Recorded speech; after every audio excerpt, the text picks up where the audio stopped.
How to add a new page in Google Docs.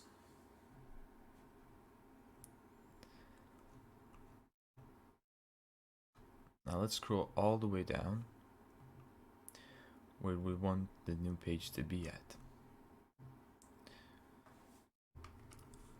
Go on Insert, Break, and then Page Break.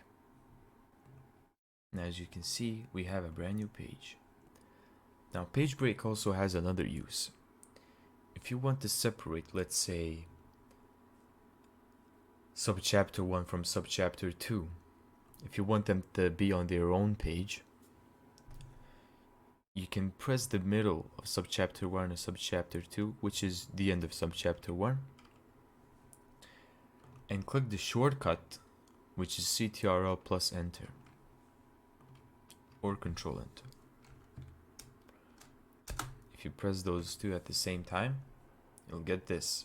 Here you go. Subchapter 2 is on an entirely different page, separated from subchapter 1.